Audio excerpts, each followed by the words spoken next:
I'm teasing you. Okay, so let's get started. And you know what we do, you guys, I was an atheist all through high school and stuff. But when I talked to some of my Christian friends, they really had some really good arguments of why God exists. And Sean and I talked about this. Deep down inside, I believe that everyone knows that God exists. But there's certainly nothing wrong with going through some scientific arguments and the fine-tuning, etc. And let's talk about it. Let's start with the universe. The question of why anything at all exists is the most profound question of philosophy.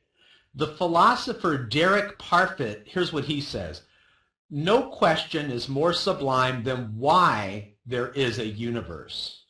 Why there is anything rather than nothing, unquote. Now, I'm going to go through all this. Don't worry, guys. We're going to have open mic afterwards. But after I'm done, if Sean wants to jump in also and say some things on it, I wanted him to have a chance to talk first, okay? But typically, atheists have answered this question by saying that the universe is just eternal and uncaused. They used to say this in the 60s, the 70s, the 80s, the 90s. They cannot say that anymore, because there are good reasons, both philosophically and scientifically, to know that the universe began to exist. Now, philosophically, the idea of an infinite past just seems absurd. I mean, how could today get here if we live in infinity? That would mean yesterday is still going on. It's infinite. And mathematically, if you ask yourself, what is infinity minus infinity, you do get self-contradictory answers. Mathematicians recognize that the existence of an actually infinite number of things leads to self-contradictions. This shows that infinity is just an idea in your mind, not something that exists in reality. David Hilbert, one of the greatest mathematicians of the 20th century, he wrote, quote, "The infinite is nowhere to be found in reality. It neither exists in nature nor provides a legitimate basis for rational thought." Now, you guys all want to think rational, right? So you can't think that the universe is infinite. The universe is not infinite.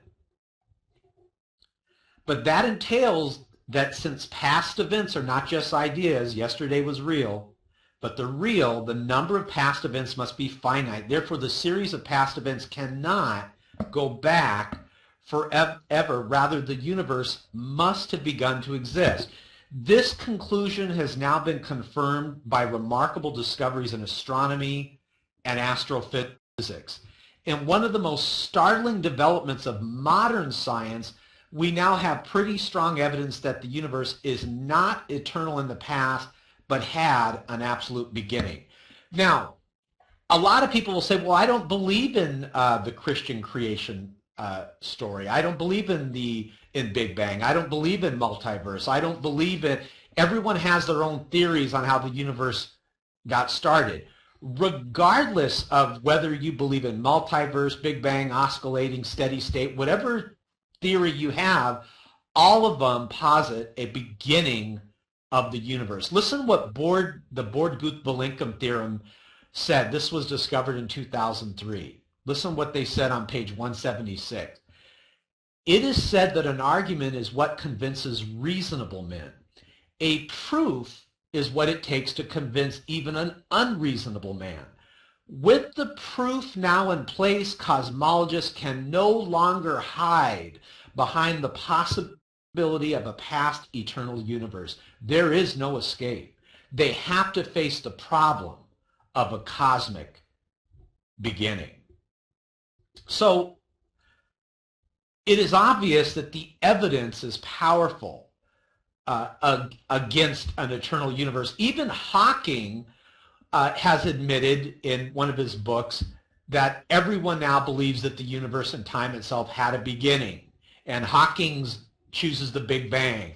I know some people that they say they believe in the multiverse or oscillating, steady state. Hey, whatever position you want to take, you will not escape, like Borde-Guth-Vilenkum theory said, you will not escape the beginning of the universe. Now, we know everything that begins to exist has a cause. The universe began to exist, therefore the universe has a cause. Physicist P.C.W. Davies explains the coming into being of the universe, as discussed in modern science, is not just a matter of imposing some sort of organization upon a previous incoherent state, but literally the coming into being of all physical things from nothing. See, there was no pre-existing matter, energy, or space. Even time came into being. Now, this puts the atheist in a very awkward position. As Anthony Kinney of Oxford University urges, he says a proponent of the Big Bang Theory, at least if he's an atheist, must believe that the universe came from nothing and by nothing. But guys, this doesn't make sense. Nothing has no properties. Out of nothing, nothing comes. So why? Why does the universe exist? Why does it exist instead of just nothing? Where did it come from? There must have been a cause which brought the universe into being. It cannot be a natural cause. There was no pre-existing matter or energy. Even space and time themselves was not pre-existing. There was no pre-existing infinitesimal singularity pellet floating out there. So as the cause of space and time, this being must be an uncaused, timeless, spaceless, immaterial being of unfathomable power. Moreover, it must be personal as well. Why? Well, because the cause must be beyond space and time. Therefore, it cannot be physical or material. How could the universe create itself when it wasn't there to create itself? You get it? Now, there are only two kinds of things that fit this description, guys. Either an abstract object, like numbers, or else a personal mind. But abstract objects can't cause anything. Therefore, it follows that the cause of the universe is a transcendent, intelligent mind. So the cosmological argument gives us a personal creator of the universe. Now, think about it. I ask you guys, what do you think makes more sense? That the universe just popped into being uncaused out of nothing, or that the Christian theist is right? Clearly, the Christian theist, like Sean said, has more plausible arguments, and they use deductive reasoning. But, you know, to say the universe popped into existence out of nothing, that's worse than magic. At least with magic, you've got a magician, a rabbit, and a hat. But with the universe being created out of nothing, that's worse than magic. Nothing can't create anything. Number two, the teleological argument. In recent decades, scientists have been shocked to discover that the initial conditions were fine-tuned for the existence of intelligent life with the precision and delicacy that literally defies human comprehension. Now, there's only three reasons why the universe is fine-tuned for life here on our planet. Either dumb luck or chance, or physical necessity, like something in natural law, or design. But the fine-tuning clearly is not due to dumb luck or chance or physical necessity, because the fine-tuning is of two sorts. Number one, when the laws of nature are expressed as mathematical equations, you find appearing in them certain constants, like the gravitational constants. These constants are not determined by the laws of nature. It therefore follows that it is not due to physical necessities. The laws of nature are consistent with a wide range of values for these constants. So we know that it's clearly not due to physical necessity. Number two, in addition to these constants, there are certain arbitrary quantities that are just put in. It's as if someone just put them in as initial conditions on which the laws of nature operate. For example, the amount of entropy, or the balance between matter and antimatter in the universe. Now, guys, I cannot stress enough how we are literally living on a razor's edge. all of these constants and quantities fall into an extraordinarily narrow range of life-permitting values. I mean, I can't even exaggerate how narrow this is. In fact, were these constants or quantities to be altered by less than a hair's breadth, the balance would be destroyed and life would not exist. You wouldn't even be here. Neither would I. To give you another example, the atomic weak force, if it were altered by as little, you sitting down guys, get this, if it were altered by as little as 1 part out of 10 to the 100th power, it would not have permitted a life-permitting universe. Clearly, this is not due to dumb luck or chance. Now, there's not just 1 or 2 or 10 or 20 of these constants that need to be fine-tuned. There's about 50 of them. And even, get this, guys, their ratios to each other have to be exquisitely fine-tuned. So to say it's dumb luck or chance, that clearly falls to the ground like a house of cards in a hurricane. It cannot be due to dumb luck or chance. But there are only 3 possible explanations of this remarkable fine-tuning, as I mentioned earlier. Physical necessity, dumb luck or chance, or design. It can't be due to physical necessity because the constants and quantities are independent of the laws of nature. In fact, string theory predicts that there are around 10 to the 500th power different possible universes consistent with nature's laws. So could the fine-tuning be due to chance? Well, the problem with this alternative is that the odds against the fine-tunings occurring by accident are so incomprehensibly great they cannot be rationally or reasonably faced. The probability that all the constants and quantities would fall by chance alone into the infinitesimal life-permitting range is vanishingly small. And on top of that, we now know that life-prohibiting universes are vastly more probable than any life-permitting universe like ours. Think about it. If the universe were the product of chance, the odds are then overwhelming that it would be life-prohibiting.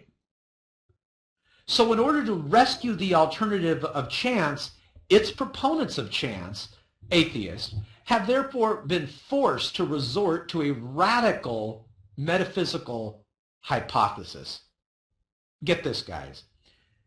They're saying, well, maybe, because they don't want to say it's not due to chance, because they can't say it's due to chance or physical necessity, and it's more plausibly due to design. They don't like that, because if you're bigoted and prejudiced towards God, you're not going to like where the fine-tuning takes you.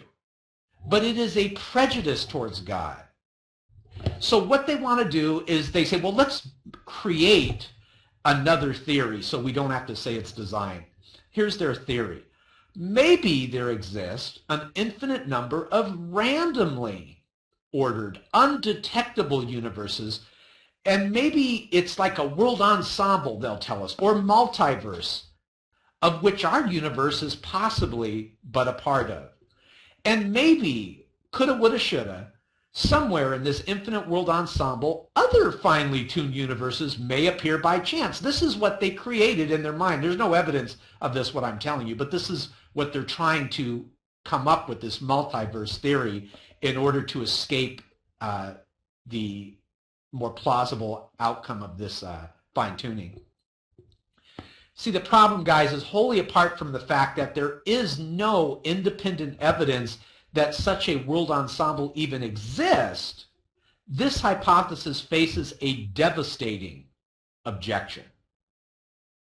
Namely, if our universe is just a random member of an infinite world ensemble, then it is overwhelmingly more probable that we would be observing a much different universe than what we in fact observe. You know, Roger Penrose has calculated that it is inconceivably more probable that our solar system should suddenly form through a random collision of particles than that a finely tuned universe should exist.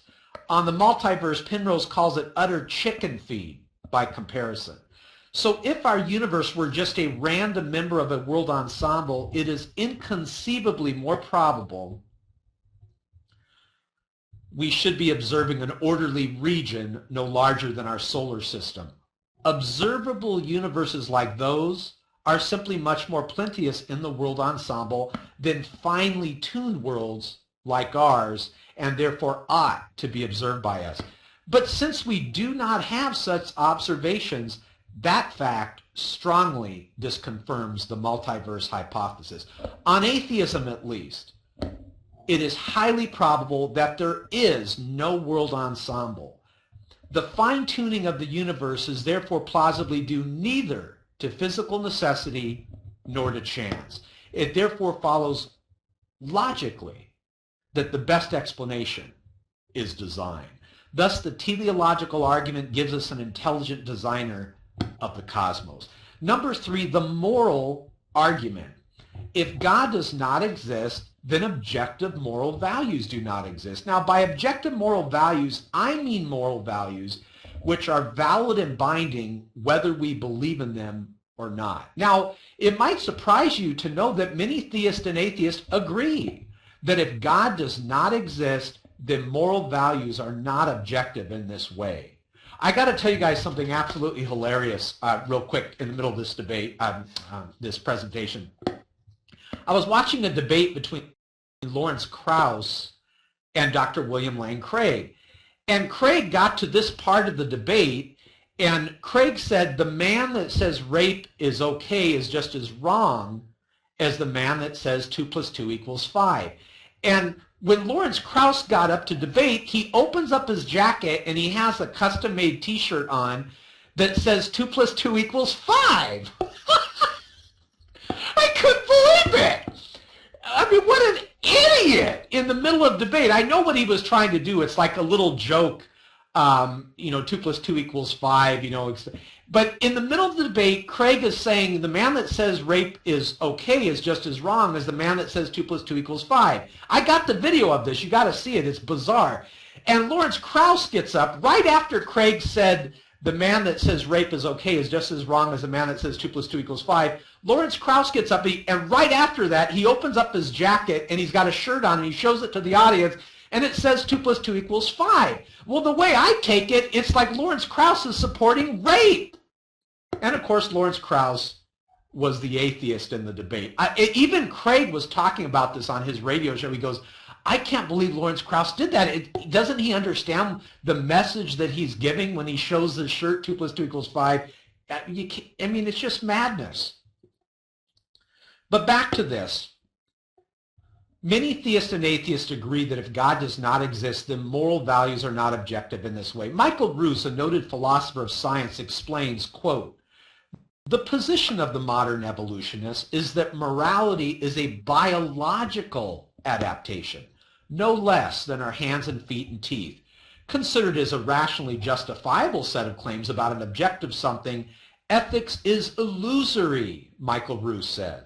He says, I appreciate that when someone says love thy neighbor as thyself, they think they are referring above and beyond themselves. Nevertheless, such reference is truly without foundation.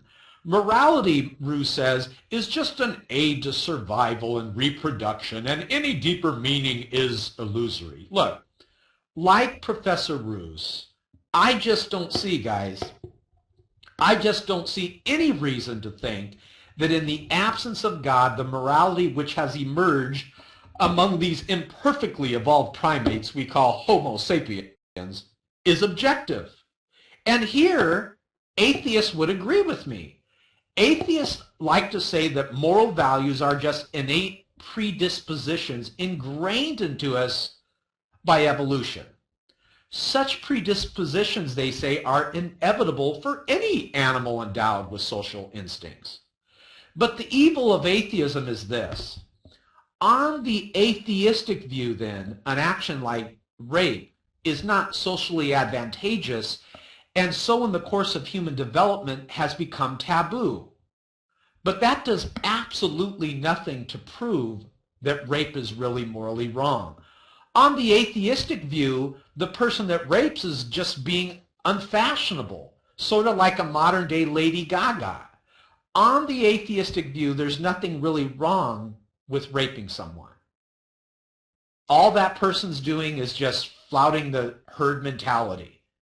But the problem isn't the real world, the world that you and I live in, is we see that objective values do exist, and deep down, everyone in here knows it. In moral experience, we apprehend a realm of objective moral goods and evils. Actions like rape, cruelty, and child abuse aren't just socially subjective behavior. Guys, they're moral abominations. Some things, at least, we can agree are really wrong. Similarly, love, equality, and self-sacrifice are really good. But then it follows logically and necessarily, if objective values do exist, and we clearly see them, and I don't understand how we can get them from the animal kingdom. If objective values exist, it follows logically and necessarily that God exists. See, on atheism, you must accept what Jeffrey Dahmer did. If he wants to nibble on your brain, hey, there's nothing evil about that. Everything is subjective on the worldview of atheism. You must accept Nazi Germany. If there is no moral absolute standard, then one cannot say in a final sense that anything is wrong.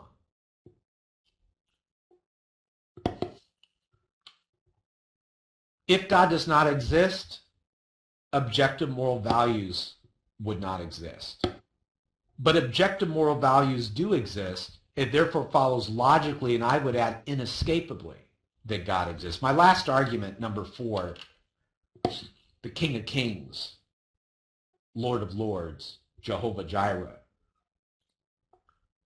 Let's go through the historical person of Jesus of Nazareth, a remarkable individual, the most famous person in world history. And do you guys know historians have reached something of a consensus that this historical Jesus came on the scene with an unprecedented sense of divine authority, the authority to stand and speak in God's place. You know that he claimed that in himself the kingdom of God had come. And as visible demonstrations of this fact, he carried out a ministry of miracle working and exorcisms. But the supreme confirmation of his claim was his resurrection from the dead. Now, I used to be an atheist, and I have to tell you, there is so much more proof and evidence for Jesus Christ than there is for atheism.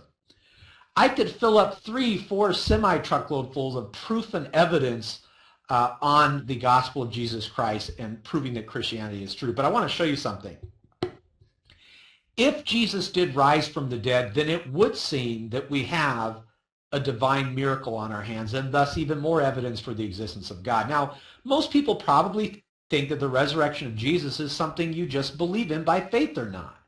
But there are actually 3 established facts I want to go through right now that are recognized by the majority of New Testament historians today, which I believe are best explained by the resurrection of Jesus. Fact 1. On the Sunday after his crucifixion, Jesus' tomb was discovered empty by a group of his women followers. According to Jakob Kramer, he's an Austrian specialist on the resurrection, he says, by far, most scholars hold firmly to the reliability of the biblical statements about the empty tomb. Fact 2. On separate occasions, different individuals and groups experienced appearances of Jesus alive after his death. According to the prominent New Testament critic Garth Ludemann, he says it may be taken as historically certain that the disciples had experiences after Jesus' death in which Jesus appeared to them as the risen Christ. And Garth Ludemann is an atheist. But even he is honest enough to admit that the disciples clearly had experiences after Jesus' death in which Jesus appeared to them as the risen Christ. Now, these appearances were witnessed not only by believers, but also by unbelievers, skeptics, and even enemies. Fact number 3, the original disciples suddenly came to believe in the resurrection of Jesus despite having every predisposition to the contrary. Jews at that time had no belief in a dying, much less rising Messiah. And Jewish beliefs about the afterlife prohibited anyone's rising from the dead before the resurrection at the end of the world, known as the general resurrection. Then why did the original disciples come to believe so strongly that God had raised Jesus from the dead. N.T. Wright, an eminent New Testament scholar, says something powerful must have happened. They came to believe so strongly that God had raised Jesus from the dead that they were willing to die for the truth of that belief. N.T. Wright, an eminent New Testament scholar, concludes, that is why, as a historian, I cannot explain the rise of early Christianity unless Jesus rose again, leaving an empty tomb behind him. Now, attempts to explain away these three great facts, like, well, the disciples stole the body, or Jesus wasn't really dead, guys, they've all been universally rejected by contemporary scholarship. The simple fact is, there is just no plausible, naturalistic explanation of these facts, and therefore it seems to me the Christian is justified logically, rationally, using deductive reasoning. The Christian is justified in believing that Jesus rose from the dead and was who he claimed to be, but that also entails that God exists. Now, when you really think about it, it all boils down to two things. On the atheistic view, if you really press an atheist and you ask them what they believe in, they believe that everything ends in death. The universe is going to die. They don't believe God's going to step in and save it. Listen to Christopher Hitchens talking about the Andromeda Galaxy heading our way that's going to kill us all. This is what atheists must believe. They believe the end result of an atheist worldview is death. This is what they believe. This is not my argument. They'll tell you this to your face. On the atheistic worldview, the end result, regardless of how the atheists say they're going to change the world and everything, it's all just spitting in the wind. It's whistling in the graveyard. It all ends in death on the atheistic worldview. Stinking, rotting, pathetic, sour death. This is how atheism ends. They don't believe mankind's going to survive. They believe the universe is just going to die. Sun's going to die out. Everything dies. There'll be no God that steps in and saves us. This is what they believe. That's their worldview, death. Now contrast that with Christianity, where Jesus said, I have come to bring you life and life more abundantly. Jesus also said those that have sinned are slaves to sin. You could say atheists are modern-day slaves, and Richard Dawkins is the slave master. It all boils down to two choices. Do you want slavery and death? Choose atheism. If you want life and freedom, choose Christianity. As for this ex-atheist who has now chosen Christianity, I have to tell you guys, it is awesome to be free from the shackles and death and slavery of atheism. Before I get off the mic, I want to give you a little update, like the news reporter. There's some serious problems with atheism. History shows that atheism is responsible for over 200 million murders and brutal rapes and genocide under the atheist regimes of Stalin, Pol Pot, Kim Jong-il, the Khmer Rouge, and more. Do you know the atheist regimes, I always hear people say, what about the Inquisition? I go, well, the atheist regimes killed more people in a week than the Inquisition could do in over 3 centuries. When you think of atheism, I want you to think of Osama bin Laden in his most evil mindset. Even Osama bin Laden couldn't rack up the body count that atheism has. A pile of bodies higher, taller, larger than both of the Twin Towers put together combined. In fact, atheism's horrible reputation and evils in society are now so well known that, get this is going to shock you, even Dr. Sam Harris, a founder of the New Atheism movement, has said that he too is quite aware of the stigma surrounding atheism and has advocated that atheists no longer call themselves atheists. In fact, you sitting down, guys? Dr. Harris has said concerning the label of atheist, you ready? He said it's right next to child molester as a designation. Hold your head high, atheist. Hold it high. Can you see why people are leaving atheism? Do you know most people leave atheism? Quit wasting your time with atheism. It is evil in its purest form. Recent studies also show, due to the evil of atheism throughout society, atheists are now the least trusted group in society. Even right after 9/11, they did a study and Muslims were trusted more than atheists. Even right after 9/11. In fact, surveys show and studies show that atheists are the least popular people that parents want their kids to marry. They would go through all the lists, Christians, Jews, Catholics, or the atheists were at the bottom of the list. They don't want their kids to grow up and marry atheists. Now, I'm going to tell you one last thing, and I'll get off the mic. And then, Sean, if you want to talk about anything here. But as a Christian, we know that not only is atheism extremely anti-Christ, but it can be hazardous to your health. Studies show atheists have one of the highest suicide rates in society. Well, you don't kill yourself because you're happy. These atheists are depressed. Why are atheists killing themselves in droves? Why? Why? It's not because they're happy. Friends don't let friends become atheists. If you go to the Wikipedia page, it actually says this on the atheist page. It actually says about one of the common criticisms of atheism is that denying the existence of a God leads to moral relativism, leaving one with no moral or ethical foundation, or renders life meaningless and miserable. So you can choose atheism, choose slavery and death, or you can choose Christianity, choose freedom and life. I mean, guys, even to ask the question is to answer it. Do we even need to ask the question which one makes more sense?